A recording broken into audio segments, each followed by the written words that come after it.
the only thing you need to write a book. See, for example, if I were in a live session, I would make people do this.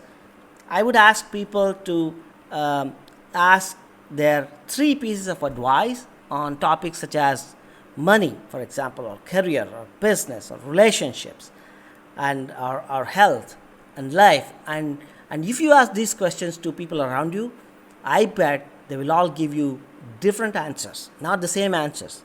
Everybody's perspective about common things such as money, career, business, relationship, health, life are so different.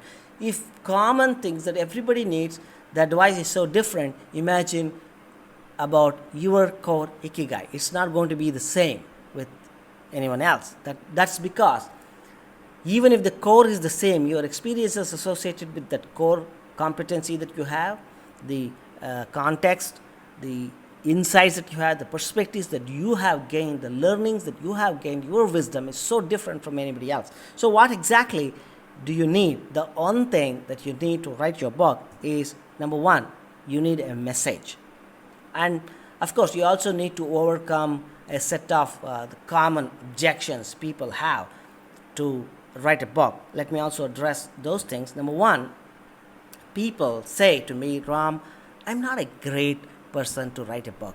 People have this feeling. They don't want to be taking or hogging the limelight. They say it's a kind of humility. People sometimes they go overboard with humility. They become overly, having this nature.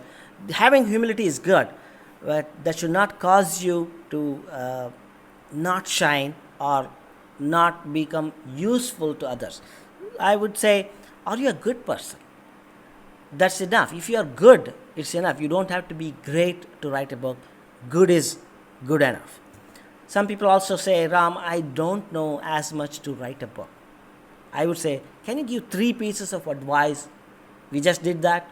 If you can give three pieces of advice on your ikigai or on topics such as money, health, wealth, whatever it is, that even if it is general personal development, then you can write a book.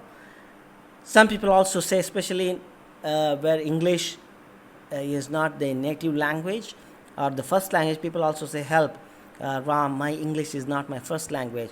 I say, books don't have language barriers because books can be translated from different languages.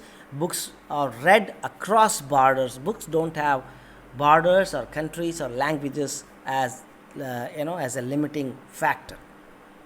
Paulo Coelho, one of my favorite authors, one of the most prolific, highest sold authors in the world, millions of copies sold, lives in Brazil, and English is not Paulo's first language.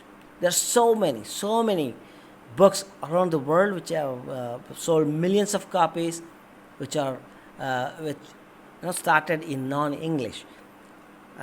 Not all books have to be in English in the first place. And people also say, I'm not famous yet, nobody knows me, so I will write a book when I get there.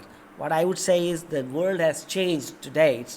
You're not living in 19th century, not even in the 20th century, you are living in the 21st century. So today, the strategy is you become famous after you write and publish your book. That's what happens. And some people also say, I suck at telling stories. I would say, share your experiences and insights. Those are truth. You don't have to create a story or weave a story if you don't want to, because we are talking about non-fiction business books here, not any romantic novel or a thriller or an action or a drama. We are talking about your experience, your insights, though all of these things can be part of your own experience. You can be romantic, you can be thrilling, you can have thrilling experiences, you can have adventures, and you can incorporate some of those stories in your books, but mostly your book, especially as a business book, is going to be sharing your experiences, sharing your insights, sharing your perspectives.